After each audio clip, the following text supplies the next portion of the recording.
Esta disminución de oxígeno requiere que la hemoglobina venga cargada con oxígeno y lo libere. La hemoglobina pierde afinidad por el oxígeno y lo libera. En este momento que lo libera, dentro de la hemoglobina se va a incrementar la 2,3-bisfosfoglicerato y va a incrementarse. Ya hemos hablado de la 2,3-bisfosfoglicerato. La hemoglobina viene por acá, ahora libre de oxígeno y va a recoger este CO2 y se va a ligar con CO2. La hemoglobina adquiere afinidad por el CO2. ¿Ok? Este CO2 es un ácido, por consiguiente el pH cae. Y al caer el pH, la concentración de hidrogenado está disminuida. Este estado hipercatabólico genera incremento de la temperatura, y por consiguiente hay un incremento de la temperatura. ¿Ok?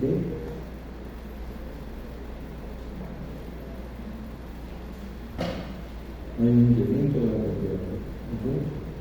Ya, los hidrogenados están incrementados. Entonces tenemos que la hemoglobina viene con el CO2 y llega a este alveolo. La hemoglobina carga el CO2. La hemoglobina pierde afinidad con el CO2 y lo libera. Y entonces el CO2 sale. La hemoglobina pasa y adquiere afinidad por el oxígeno que ingresa. La hemoglobina adquiere afinidad por el oxígeno y se transporta. Este es izquierdo y este es derecho. ¿Ok? Recuerden que el derecho venía por la vena cava inferior, vena cava superior, llegaba a la aurícula derecha, pasaba el tube derecho y salía por la arteria pulmonar. Acá venía por la vena pulmonaris, llegaba a la aurícula izquierda, el tube izquierdo y salía por la arteria derecha a la columna. ¿Ok? Entonces ustedes ven que frente a la célula, la hemoglobina, al perder la afinidad, se produce el incremento de la 2,3-bisfosfoglicerato, el incremento de los hidrogeniones, el incremento de CO2, el incremento de la temperatura. Y esos tres son los factores de tratamiento de la producción de hemoglobina hacia la derecha. ¿Qué es lo que está ocurriendo? Que la hemoglobina se desplaza hacia la derecha. ¿Con qué finalidad?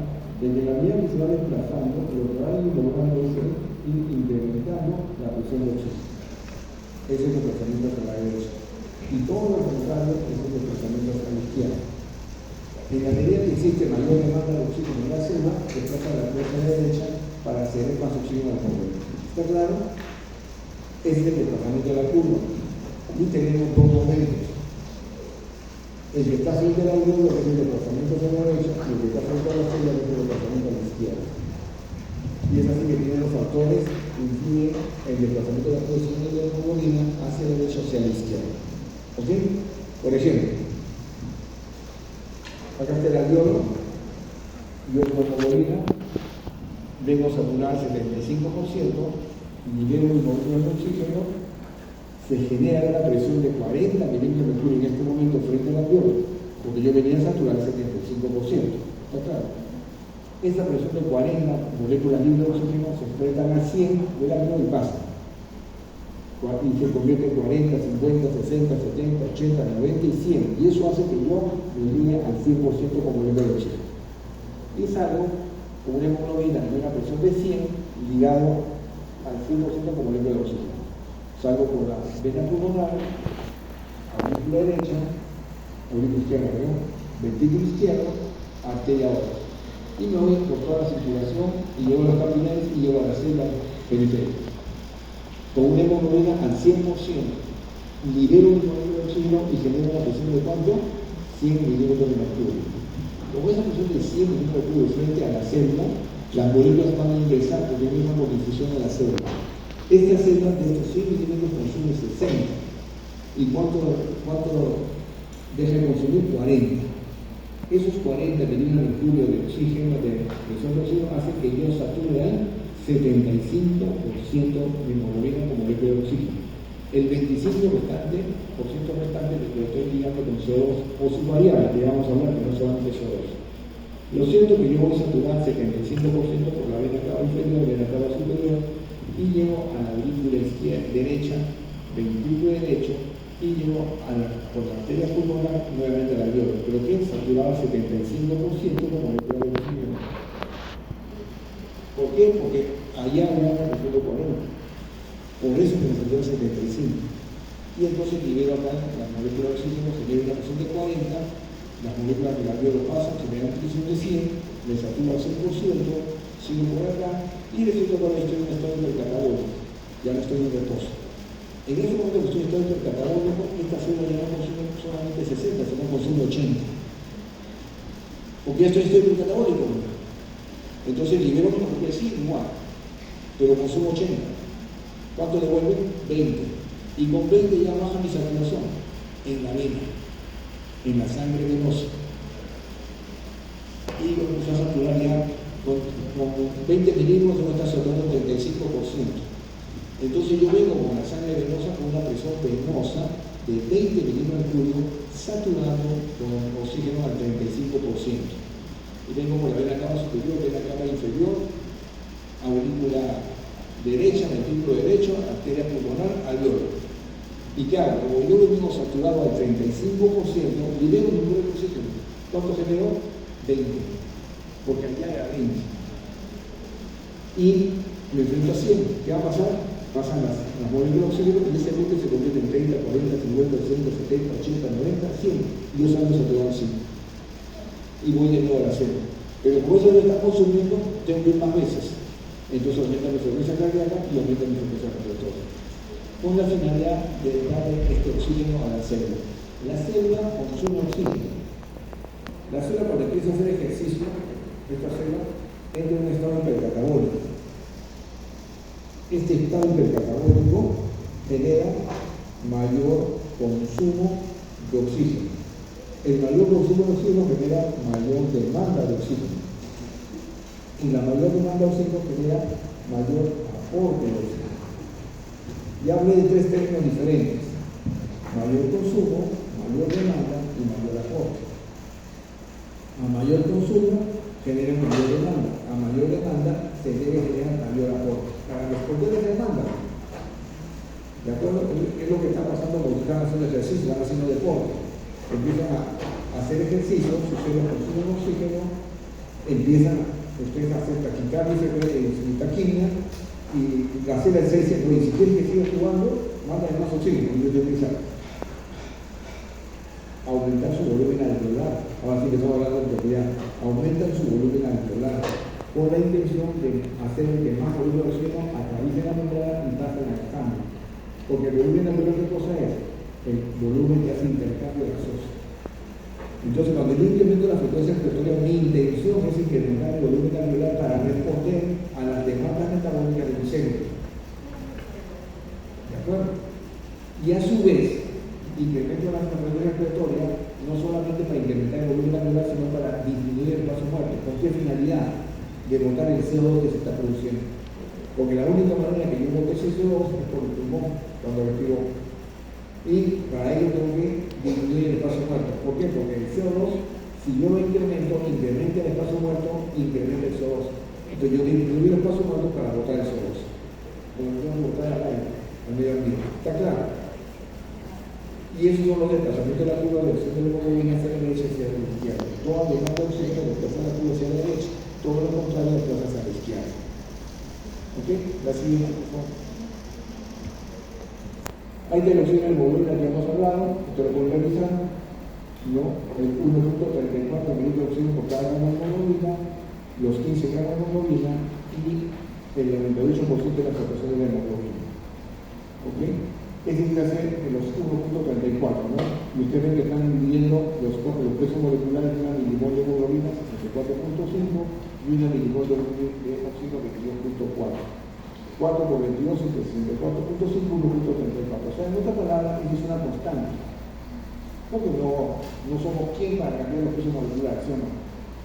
Ya, es una constante. Entonces ahí está bien claro. El gramo de hemoglobina se combina con 1.34 litros de oxígeno. La siguiente. Es el oxígeno de la hemoglobina. Es el 1.34 por la tasa de hemoglobina y por la saturación. 1.34 por 15 por 0.98 y 19.6. La sumatoria de los dos contenido total, 20%. ¿Ok? Está claro, ¿no? La siguiente. La hemoglobina es una proteína que tiene una propiedad que se llama alosterismo cooperativo. ¿Qué cosa es alosterismo cooperativo? Es la propiedad que tiene la hemoglobina ligarse a una molécula de oxígeno pero de forma progresiva.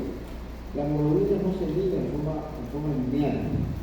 Yo necesito tener presión, o sea, moléculas libres al costado de la hemoglobina y incrementando la presión de oxígeno para que se ligue la primera molécula de oxígeno. Tengo que seguir aumentando la presión para que se ligue la segunda molécula de oxígeno. Tengo que seguir aumentando la presión para que se ligue la tercera y la cuarta molécula. En otras palabras, la ligadura de la cuarta molécula de oxígeno es mucho más fácil que la tercera, y la tercera que la segunda, y la segunda que la primera. O dicho al revés, la primera ligadura de la hemoglobina con moléculas de oxígeno es mucho más dificultosa que con la segunda, que con la tercera y que con la cuarta. ¿Está claro? Por eso que hay esa curva. Esa curva es una curva parabólica, no es una curva lineal. Precisamente porque no significa que si yo duplico la presión de oxígeno, duplico la saturación, eso no significa. ¿Sí o no? ¿Por qué? Porque no es una curva lineal. Y eso es debido a esa presión, a esa propiedad alostérica de la hemoglobina. La siguiente. Luego vienen acá, la siguiente, por favor. Está conversando, miren, por favor. Esta es la curva de la hemoglobina. Y ahí están los valores que ustedes ven. Por si acaso, eso ya tiene que estar en su memoria. Es parte del conocimiento, ¿no? O sea, para que ustedes hagan razonamiento clínico, tienen que tener conocimiento. Nunca pueden hacer razonamiento clínico sin conocimiento. ¿De acuerdo? Y la verdad que yo percibo que en el conocimiento nomás tienen dificultad. Entonces, si en el conocimiento tienen dificultad, imagínense dónde está el razonamiento. Es por eso que le ponemos que le hago un examen con libro abierto, pues igual, sin cada uno. ¿De acuerdo? ¿No? ¿Quieren tomar? Yo un examen así, ¿no? Cuando la curva se desplaza hacia la derecha, la intención que tiene es incrementar la presión de oxígeno. ¿Por qué? Porque esa célula necesita reclamar oxígeno. Imagínense ahora yo voy a la patología. Tengo acá cualquier efecto en este alveolo, con una neumonía, lo que sea, no hay ningún problema, pero es cierto que no llegan al cielo. Y por cualquier razón van a llegar acá a 60 milímetros de mercurio. Acá van a llegar a 60. Yo con 60 milímetros de mercurio, ¿cuánto se pone en hemoglobina? No tiene que con 60, 80, casi 80, 90%. casi 90. Entonces yo voy con 90% por la vena pulmonar. Acá llego a la aurícula izquierda, el círculo izquierdo, y por la pena aorta estoy enviando una hemoglobina del 90% y llego a la célula. ¿Qué voy a hacer? Me libero con el oxígeno.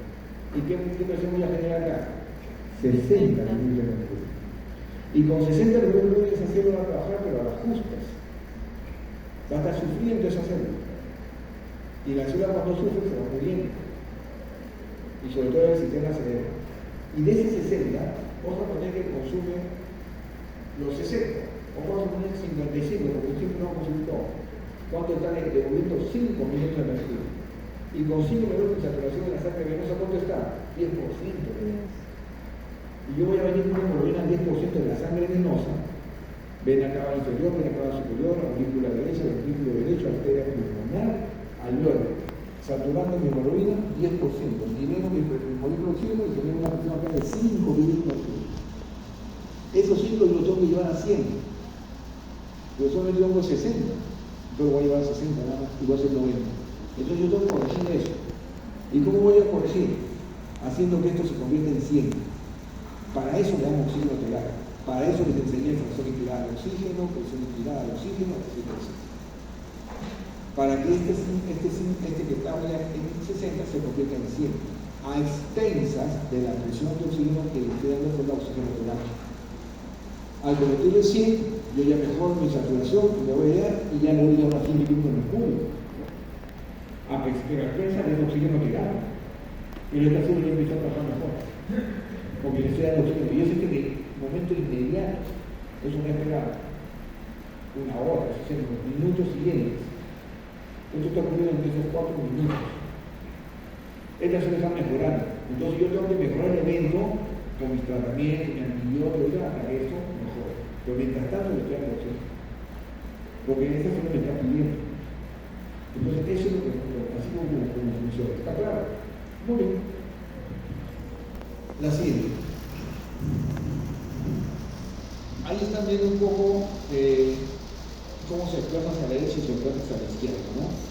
Y hay un dato importante que es el P50. El P50 es la saturación de la hemoglobina al 50% con molécula de oxígeno. Y ustedes ven que cuando se pasa hacia la derecha, el P50 está aumentando. Y cuando se pasa hacia la izquierda, el P50 disminuye.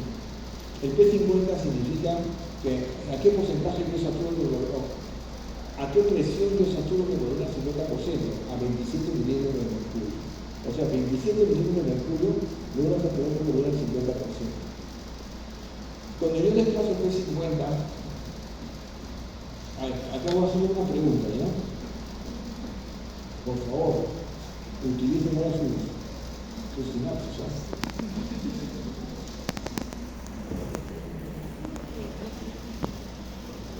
Ustedes deben utilizar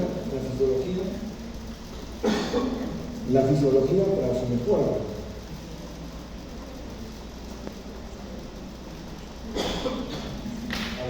Dice esto: incremento del P50 incrementa la saturación de oxígeno a más del 50%. B. Disminuye la saturación de oxígeno en 50%. C. Mantiene igual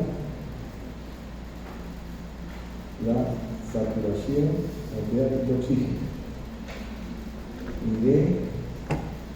Disminuye la fracción inspirada de oxígeno. Ya está. No me van a pedir que ahora repita de nuevo, ¿no? ¿Has visto cómo se construye una pregunta? Hacíamos el examen. Y después lo voy corrigiendo. Otra manera de hacer el examen es agarrar dos variables. Por ejemplo, agarramos la variable del CO2 y del espacio cuerpo. Son dos variables. Y digo, ¿no? Y le ponen prefijos en el medio. A mayor, mayor. A menor, menor. A mayor, menor. Y a menor, mayor. ¿Se da cuenta? Ya está. Esa hizo la pregunta. Y después se le pone un enunciado bonito y se lo abre y se acabó. O sea, hay miles de maneras de hacer preguntas.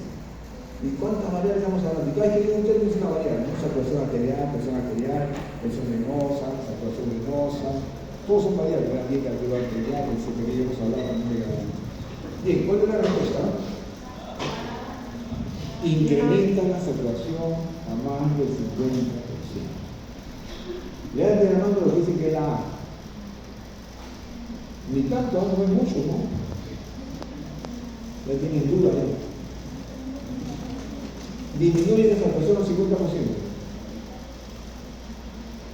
Mantiene igual la saturación. Cero.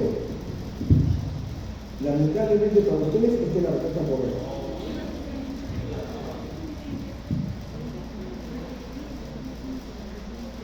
Y la respuesta nuevamente está en la gráfica.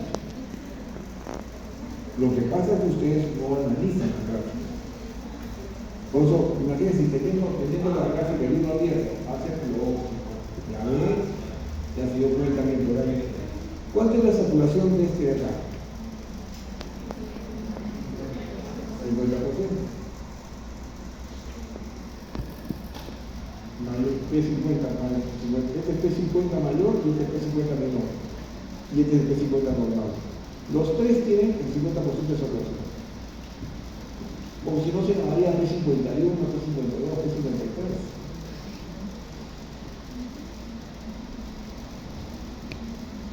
Pero ¿y la gráfica?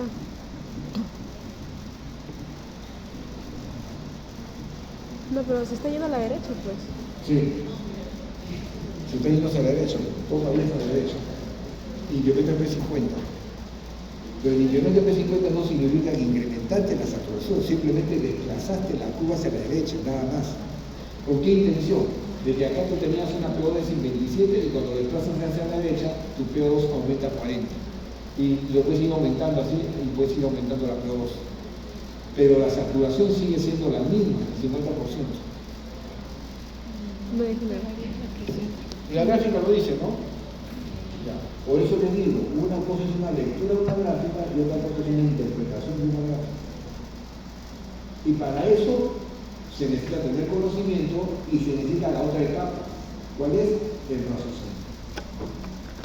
Y ahí la verdad digo así, ahí veo que hay una brecha. Bueno, ahí están los factores que desplazan la curva. La siguiente. Ahí están los mismos factores que desplazan la curva, que indican la temperatura, lo que constatamos, CO2 y lo que no es el electrolifoglicerano, la hemoglobina que disminuye su afinidad con la superlineal y los puntos protegidos y los pulmones o pueblos frontales. La siguiente. Ahí vienen dos efectos, el efecto Bohr y el efecto Altaner. ¿Qué cosa es el efecto Bohr? El efecto Bohr es cuando los ácidos, la acidemia, el pH ácido, el estado hipercatabólico, que genera más liberación de CO2 y genera un estado hipercatabólico en el medio, es una señal que hace que la hemoglobina libere su molécula de oxígeno y ceda ese oxígeno a la célula. En otra palabra, esa célula que está en un estado hipercatabólico emite señales, y una de sus señales es precisamente la acidemia. ¿Por qué? Porque está produciendo CO2. Porque yo cuando incremento mi metabólico produzco CO2 y el CO2 es un ácido, entonces se empieza a crear un estado acidótico. Ese estado acidótico es interpretado y entonces es interpretado como que si esta célula me está produciendo un estado hipercatabólico y necesita ayuda. ¿Qué necesita? Nutrientes para seguir trabajando. Y le doy oxígeno entre unos y otros nutrientes, pero también le puedo dar glucosa, etc. Las enfermedades en general son estados supercatabólicos. La célula es muy fiel. La célula es muy fiel. ¿Qué significa? La célula es muy... En realidad, sigue trabajando dadas sus adversidades.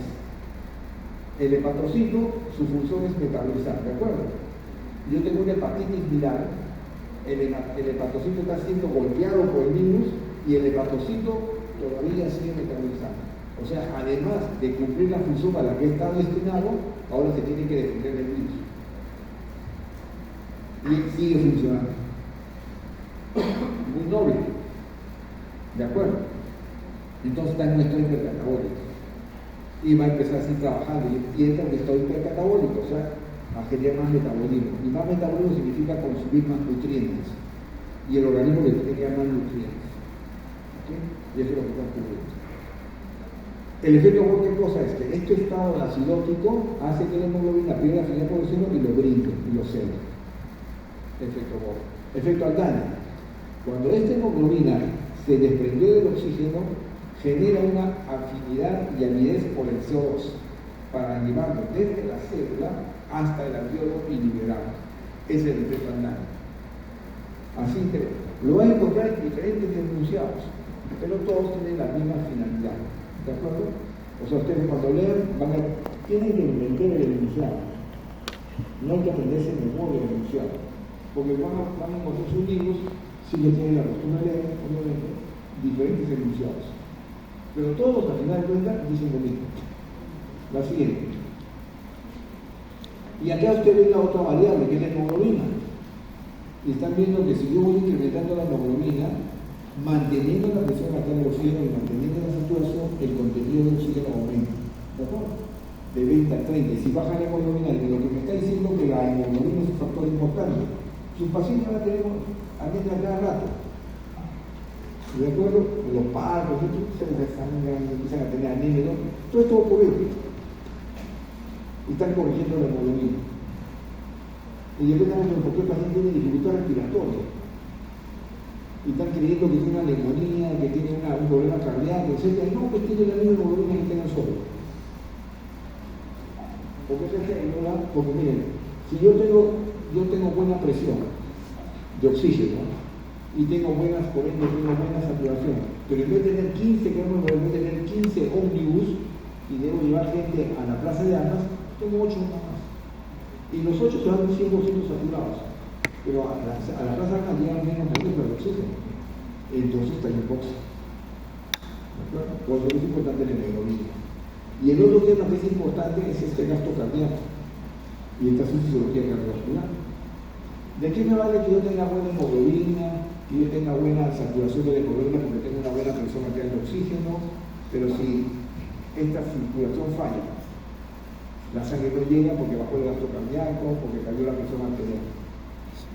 Igual, están lejos y las células son insuficientes. Por eso lo tienen que integrar. Por eso que cuando a mí me toca el curso de fisiología respiratoria al final, excelente, porque ya puedo utilizar cardiología, puedo hablar de gasto cardíaco, puedo hablar de grito cardíaco, de volumen de inyección, puedo hablar de hemoglobina, puedo hablar de los neurotransmisores simpáticos y parasimpáticos, o sea, puedo hablar de neurofisiología, puedo hablar de la hormona antidiurética, de la natriurética, para la gestión de soles, etc. O sea, ya me permite hablar de todos los componentes. Muy bien, la siguiente. Esa gráfica tiene un error. ¿Cuál es? 30 segundos para definir el error. Levante la mano quien define, y quien define no está el error, le doy 2 puntos en el examen. 2 puntos en el examen. Y lo he hecho, ¿eh? Y lo he hecho. Pero si esa persona que levanta la mano y se equivoca, le bajo 2 puntos en el examen. ¿Asumen riesgos o no saben asumir riesgos? Deberían asumir riesgos. ¿Y a quién sabe? 2 puntos al que conteste. Y se equivoca, sin nada, no le bajo nada. Simplemente todo se lo seguro.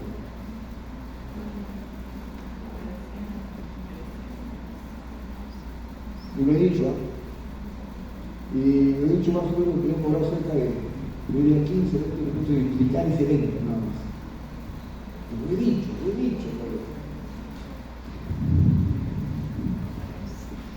mira, observa o ven.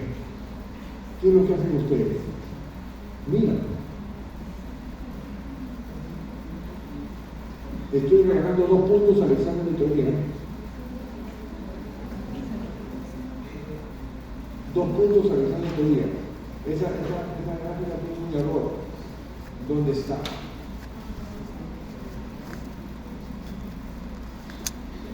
Ya, pasaron los 30 segundos. ¿Alguien ha levantado la mano? ¿Qué paciente? Mírenme. Voy a empezar a explicarla de lo más sencillo. En reposo, ejercicio. En reposo, la presión del oxígeno está a 100 mililitros de mercurio, saturando el 97%, y acá hay un 3% de sangre no oxigenada, que es el shunt fisiológico. Está en el punto A.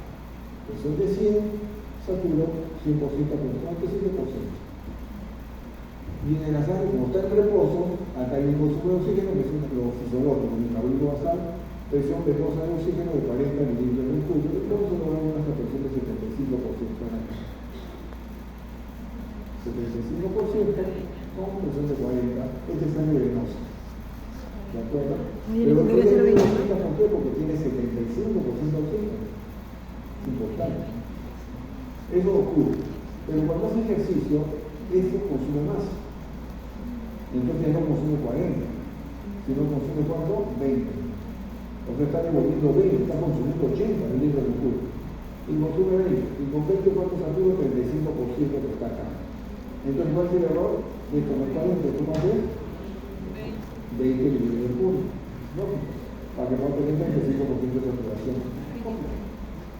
¿Ya? ¿Qué es este punto C? ¿Qué es cuando se en el ejercicio? Lo que le está diciendo la gráfica es decir, fisiológicamente nosotros cambiamos la presión venosa de oxígeno, la saturación venosa de oxígeno, el contenido venoso de oxígeno, dependiendo del metabolismo celular. fisiológicamente hablando. Fisiológicamente hablando, yo no puedo disminuir mi presión arterial de oxígeno ni mi saturación arterial de oxígeno. Por más ejercicio que yo haga, yo llego a mantener mi saturación de 100%. ¿De acuerdo? Mírenme, me llega un paciente con una nota así. La nota la escribía su personal training del gimnasio. Y me escribía y me decía: estimado doctor, le envío a mi cliente, el señor tal, porque he percibido que su saturación de oxígeno durante el ejercicio está disminuyendo. Pienso que debe tener algún problema de salud. Por favor, se lo recomiendo. Un entrenador de educación física. Es inadmisible que usted, de área de salud, no sepa manejar el conocimiento de curso. Es inadmisible que ustedes en el área de salud, después de 2 años de COVID, en donde todo el mundo ha comprado conocimiento de curso, escaseando conocimiento de curso, ustedes no sepan utilizar conocimiento de curso. Si alguno de ustedes no tiene el concepto claro de que se metió en curso, yo, por más que me saca 19 en salud de esa pregunta, lo regresaría. ¿Ok? ¿Eso qué me está diciendo? De que en el ejercicio nadie tiene por qué bajar la saturación. A nivel de nada, obviamente. Nadie. Yo puedo hacer extremar, me pongo mi saturación por un 100%. En la sangre venosa sí baja la saturación fisiológicamente hablando, porque esa célula está consumiendo más oxígeno. ¿De acuerdo? El ejemplo, el entrenador de educación física le llamó la atención a buena hora que usaba el conocimiento de curso y el paciente, el señor ni se daba cuenta. ¿Por qué? Porque ellos asumen que esa falta de aire es producto del ejercicio y atribuyen a que no estoy en forma, ¿no? A eso lo atribuyen, entonces no le hacen caso, porque lo están haciendo en el ejercicio, porque cuando están en reposo no pasa nada.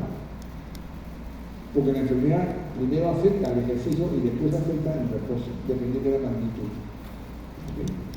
La siguiente. El CO2, ahora estamos ya en la liberación del CO2.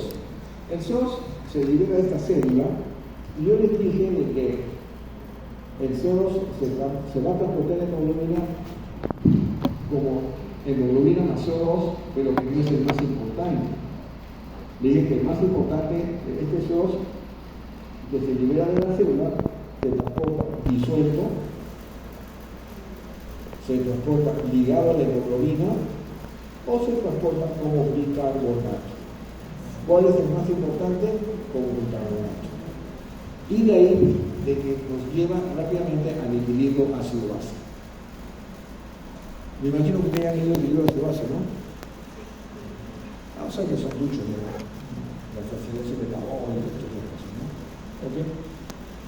¿Saben lo que es el equilibrio ácido-base? Yo no voy a estar repitiendo. ¿De acuerdo? Porque ustedes estudiaron en su capítulo de renal. ¿De acuerdo? ¿Saben lo que es el pK? ¿Saben lo que es la escala logarítmica? ¿Saben lo que es la concentración de hidrogeniones? ¿Saben que el pH fisiológico es 0.4? Y saben lo que es un amortiguador humano. Bueno, pues saben que lo que más importante es el ácido carbónico y bicarbonato, pero que existen muchos sistemas buffer. ¿Por qué es el más importante el bicarbonato ácido carbónico? ¿Por qué es el buffer más importante? ¿Quién me contesta?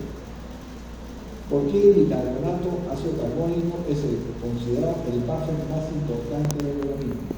¿Por qué?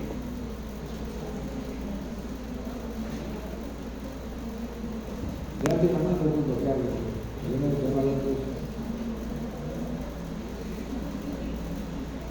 Los sistemas buffer tienen una particularidad, ¿no?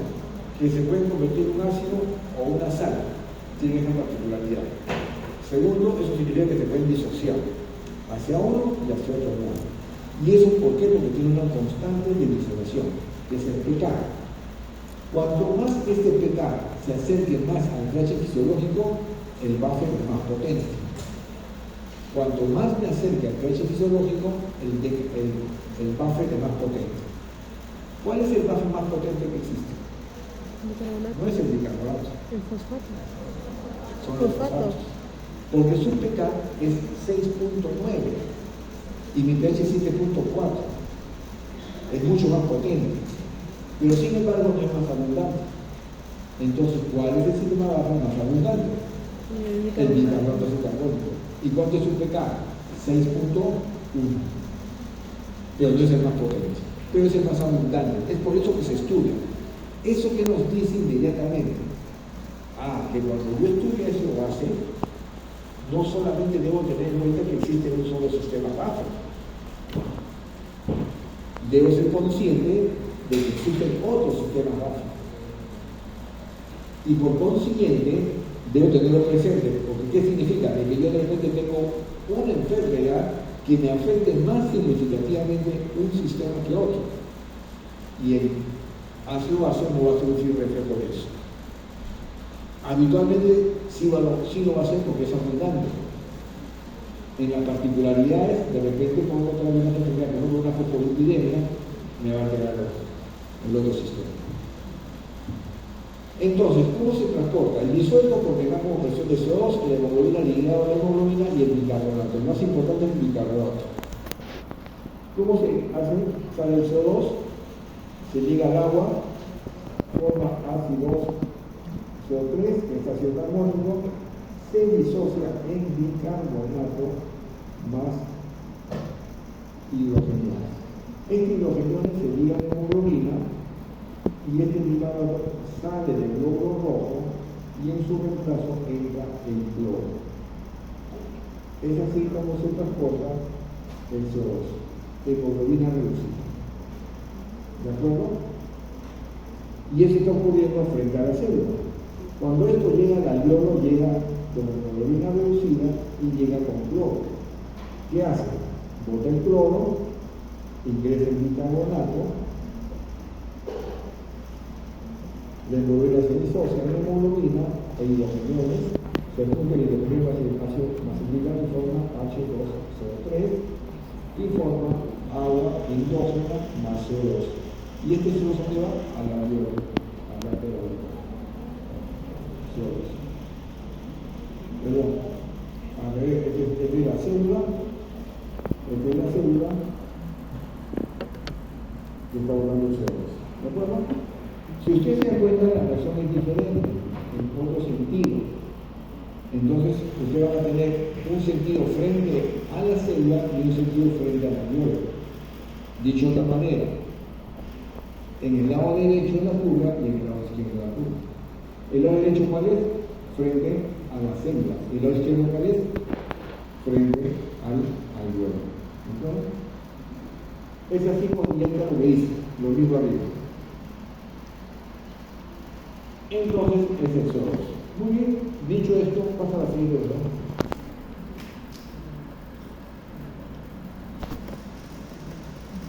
Eso es lo mismo, ¿no? Voy a revisarlo, ¿no? Y la última etapa para terminar es qué sucede con este aporte de oxígeno en la célula.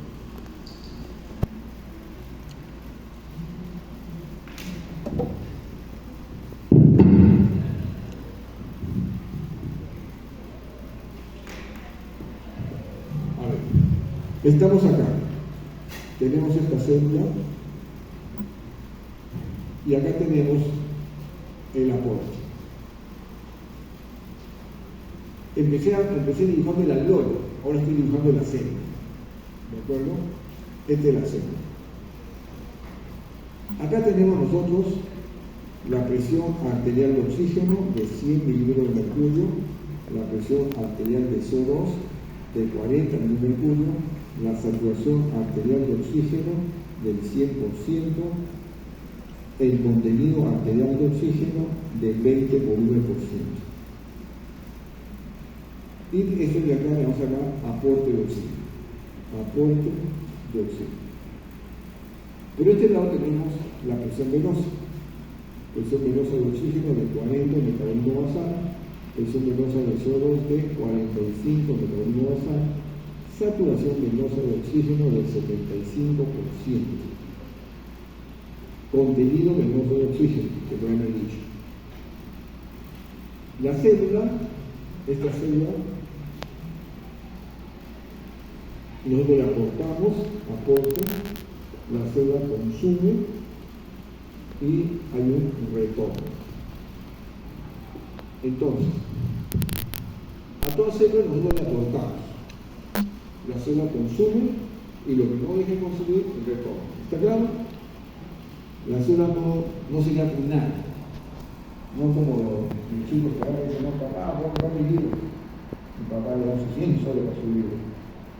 Viene a comprar su libro y ve la fotocopia, ¿no? ¿Cuánto cuesta la fotocopia? 20 soles. Entonces tengo 100 soles. Compra la fotocopia. Me han devuelto 80 soles con mi libro. Llevo a mi casa y compré tu libro y decir, ¿cuánto costó? 200 soles. Eso no hace la célula. La célula sí devuelve. La célula sí devuelve. Si yo le doy a la célula 100 y consume 50, devuelve 50. Si yo le doy a la célula 100 y consume 80, devuelve 20. Entonces, ¿qué estoy diciendo? El aporte va a ser igual al consumo de la célula y el retorno de la célula. ¿De acuerdo? Por consiguiente, como estos son excluyentes, entonces fácilmente yo puedo decir aporte es igual al consumo más retorno.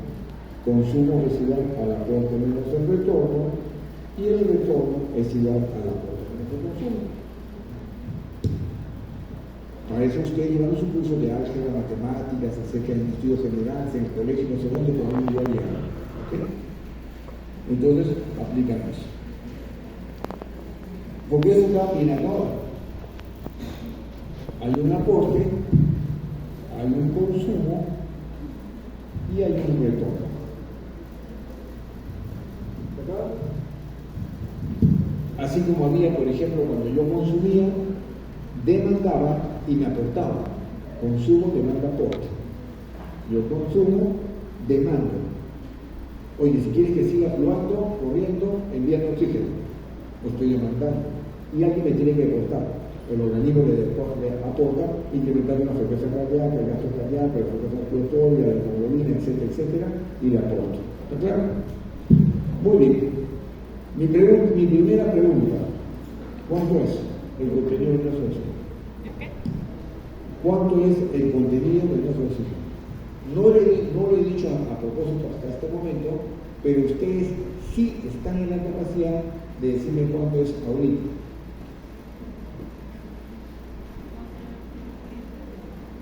¿Cuánto es el consumo venoso de oxígeno en metabolismo basal?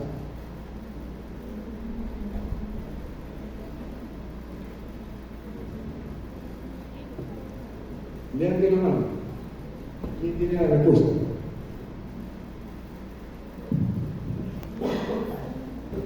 Es una regla de 3 simples, nada más. Uno dice así. Usted me dice así, mire doctor, lo que usted preguntó es bien sencillo. Así yo le pregunto, ¿cómo? Esto es bien fácil, doctor. No se me pregunta así tan cosas tan sencillas. Si usted me ha hablado durante el día de hoy, durante casi 4 horas o 3 horas, estamos hablando hoy día, de que la hemoglobina es lo más importante, ¿no? Que el principal aporte de la hemoglobina, nos ha hecho miles de veces eso. Y que prácticamente si yo pongo la hemoglobina, ahí está todo el problema. Porque el oxígeno que es disuelto, ese 0.3 es insignificante, ¿no? 0.320 no tiene nada que ver.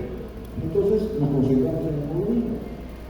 Y la hemoglobina también tiene esta saturación, porque esta es situación de oxígeno de hemoglobina al 100%. El sean de 1 a 3%, también son cosas pequeñas. Para razonamientos nos concentramos en la hemoglobina al 100%. Entonces decimos, y esto se está debiendo porque tengo una presión más de 100, y eso a un contenido arterial de 20. Y cuando yo saturo la sangre venosa acá, está en 75%. O sea, el 25% de mi oxígeno, ¿dónde está? El 25% de oxígeno que está en hemoglobina, ¿dónde está? ¿Dónde está? ¿Dónde está? En la célula. Acá está el 25%. Porque acá está el 75% nosotros. Y si el 25% está acá y el 75% está acá, en la saturación venosa, y acá en el contenido arterial está el 100%, entonces yo voy a decir que el 75% de este 20% es el contenido venoso. ¿Sí o no? ¿Está claro o no? ¿Y cuánto es el 75% de 20? No sé. ¿Cuánto es el 75% de 20? No sé. ¿Cuánto es? 12. 15. 75% de 20 es 15. ¿Por qué? Se ve una matemática, se ve una. 3/4. Entonces, Así este es 15. Y este consumo es 25% del aporte de oxígeno. 25 más. Y ese 25% equivale a 5 volúmenes por ciento, ¿sí o no? ¿Y qué cosa es 5 volúmenes por ciento? 5 mililitros de oxígeno por cada 100 centímetros cúbicos de sangre. Si lo quiero llevar al litro, sería 50 mililitros de oxígeno por cada 1000 centímetros cúbicos de sangre, o sea, por cada litro. O sea que el consumo de oxígeno en esa célula es 50 mililitros por cada litro. ¿Cuántos litros? ¿Cuánto es mi gasto cardíaco? ¿Cuánto es mi gasto cardíaco? ¿Qué cosa es el gasto cardíaco?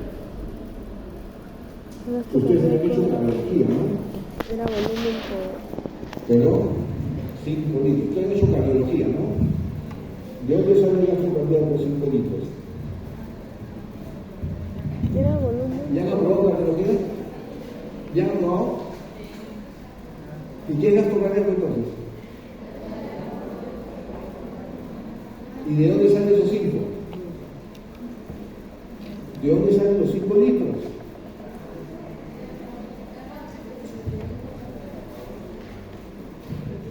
Era volumen por... Lo voy a llamar doctor Salinas, ¿ya? Para el que no se Busca conozca todo, pues. fórmula de gasto cardíaco. Lo llamo ahorita. ¿De dónde sale? Gasto cardíaco es igual al volumen de eyección por la frecuencia cardíaca. ¿Cuánto es el volumen de eyección? Ya está bien. 70, de mío, ¿no? ¿Y cuánto es la frecuencia cardíaca? Claro, 70 por 70, 49,00 es igual a 4.900, 5 litros por minuto. Eso significa que cuando ustedes están con una frecuencia cardíaca de 100, ya subieron el gasto cardíaco. Eso es mejor la pregunta a veces, ¿no? ¿Usted fisiológicamente puede subir el gasto cardíaco? Falso, después. Muy bien. ¿Eso qué significa? Que si yo tengo 5 litros de gasto cardíaco y acá tengo 1000, entonces yo puedo decir, allá, lo multiplico por 5, yo tengo 250 mililitros por minuto. Ya me llega el gasto cardíaco. O sea que entonces digo, ¿qué cosa es el aporte de oxígeno? El aporte de oxígeno es igual al gasto cardíaco por el contenido arterial de oxígeno por la frecuencia respiratoria. Gasto cardíaco de 5, contenido de 20 y frecuencia de 10 en metabolismo basal. 5 por 20 por 10, 1000. 1000 mililitros de oxígeno por minuto. Ese es el aporte. Si yo aporto estos 1000 y el 25% se queda acá, 250 se están quedando y 750 mililitros de oxígeno por minuto están llegando de todo en este momento. Sencillo. Matemática elemental. Pero no existen las únicas variables. Ojo que acá estamos utilizando mucho las variables de saturación venosa, entonces hay muchas variables que están entrando, el aporte, el retorno, todo eso, y por consiguiente uno puede empezar a diferenciar. ¿Qué cosa es consumo de oxígeno?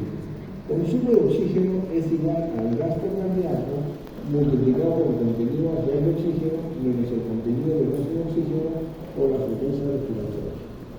Gasto cardíaco es 5, contenido arterial de 20, menos contenido venoso de 15 por 10 de frecuencia respiratoria.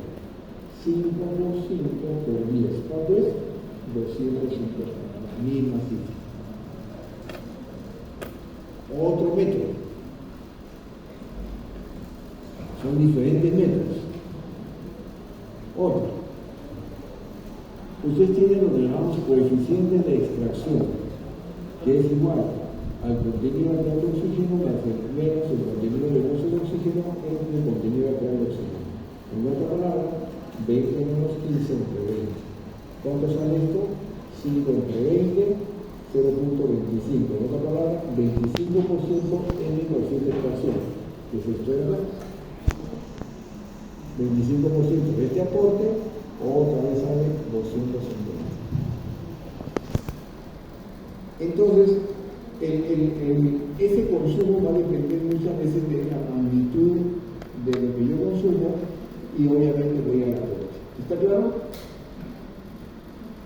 ¿Preguntas? Muy bien, clarísimo. Excelente. Ya me dan chance de preguntar otra vez. Pregunta, mira que son malos. La siguiente. Bueno, regresamos un poquito. Ya solamente para revisar esa diapositiva es un poco del metabolismo del CO2, ¿no? ¿Cómo se ve? Cómo el CO2 va desde la célula. Mire, va disuelto fuera del glóbulo rojo. Va disuelto dentro del glóbulo rojo. Entra el glóbulo rojo y se liga a hemoglobina.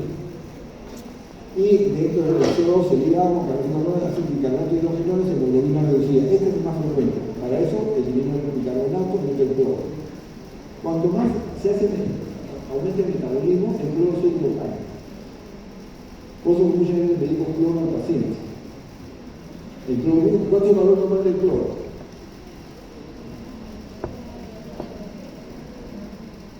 Le hicieron también electrolitos, ¿no?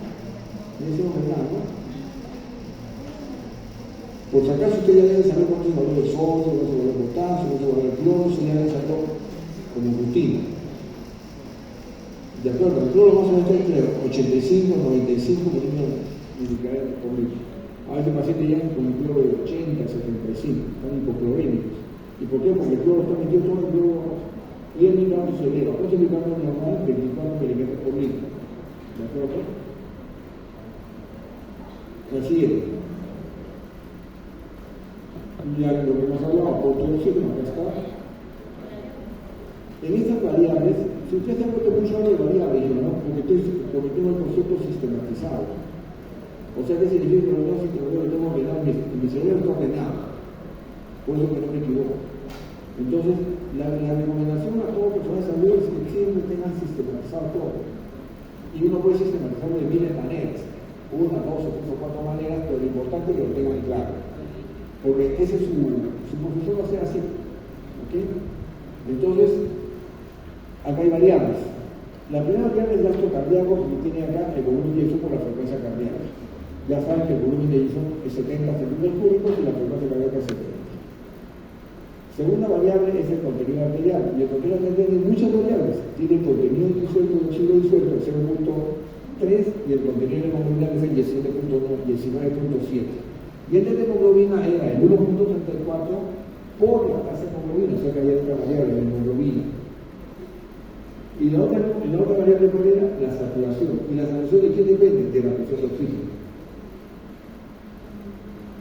O sea, ya no tengo que memorizar. ¿De acuerdo? Porque lo tengo sistematizado. Y así, usted tiene que sistematizar todo su carrera. Cuando se hace el paciente, lo que uno hace es eso. Sistematiza y empieza a preguntar. Porque escucha al paciente y empieza a preguntar. No es esto, no es esto, no es esto, y me quedo con tal cosa, está el diagnóstico. Recuerden que el 80% del diagnóstico se encuentra en un buen interrogatorio. El 80% del diagnóstico se da en un buen interrogatorio, sin tocar al paciente. Y 80% es bastante alto. ¿De acuerdo? Muy bien, la siguiente. Ahí está contenido de diferencia arteriovenosa, ya lo hemos explicado. La siguiente. No lo escucho. Ahí está el consumo de oxígeno, que también ya hemos hablado, 250 mililitros por minuto, 250 centímetros de la sangre en un minuto. La siguiente. coeficiente de extracción, la siguiente, y las hipoxias. Para terminar, las hipoxias pueden ser de cuatro. ¿Qué cosa es hipoxia? Hipoxia es falta de oxígeno a la célula. Hipoxemia, falta de oxígeno en sangre. Hipoxias pueden ser hipoxémicas, porque falta oxígeno en la sangre, hipoxias anémicas, porque falta hemoglobina, hipoxia circulatoria, porque falta presión. Recuerden lo que yo decía, ¿no? Yo saturo mi hemoglobina al 100% acá. Entonces, si baja la saturación es porque bajó la presión al carecer de hipoxia hipoxémica. Y al bajar la presión de oxígeno, baja mi saturación y no menos oxígeno a la zona. Y la célula va a estar hipóxica, pero el problema hipoxémica. Resulta que yo saturo bien, porque tengo buena presión. Pero ¿qué resulta? Que no tengo 15 gramos de hemoglobina, o sea que solo tengo 8. Entonces los 8 los saturo al 100%, pero luego no tengo oxígeno a la célula, hipoxia anémica. Y eso es bastante en la gestante, ¿no? Y luego tengo mis 15 gramos de hemoglobina, saturo al 100% porque tengo buena presión, pero esta circulación, esta presión es mala, esta volumen es baja, gasto cardíaco bajó, hipoxia circulatoria. Y la histotóxica es cuando esa célula le doy oxígeno y no consume. Esa es la histotóxica, ahí es otro evento. ¿Ok? La siguiente. Y ustedes se pueden dar cuenta de las características de cada una de ellas. Las hipoxias hipoxémicas, alteraciones de vestido y sus trastornos fisiopatológicos, ¿no? Falla ventilatoria, alteración de la difusión, los shunts y vestido. Es lo mismo que hemos hablado en fisiología, que ya no está pegado. La siguiente es las hipoxias anémicas, fundamentalmente la siguiente, por favor. Concentración disminuida de hemoglobina o de la afinidad que tenemos en la hemoglobina no sería con oxígeno, sino sería con metal. Luego la hipoxia circulatoria, que es la siguiente, disminuye la función sanguínea, cortocircuitos, y la última es la histotóxica, la siguiente. En la histotóxica decimos la capacidad de los tejidos de utilizar oxígeno, la presión hacia el oxígeno y el contenido de son normales, pero los tejidos están muy hipóxicos. La presión de los oxígenos, el contenido de los oxígenos, la saturación de los oxígenos pueden estar elevados porque la célula no consume oxígeno. En la hipoxia hipoxémica, en la hipoxia anémica, en la hipoxia circulatoria hay hipoxias a nivel celular. Y por consiguiente, la célula tiene menos oxígeno y regresa menos oxígeno por sangre. Mientras que la histotóxica, yo le ofrezco la cantidad de oxígeno normal, pero esta célula no consume. Y por consiguiente, en el retorno venoso se ve incrementado el oxígeno. Es por eso que es la única evento en la cual encontramos incremento de la presión venosa de oxígeno, contenido venoso de oxígeno y saturación venosa de oxígeno. Está aumentado. Y el CO2 también en sangre venosa está disminuyendo. La siguiente. Bien, ¿alguna pregunta?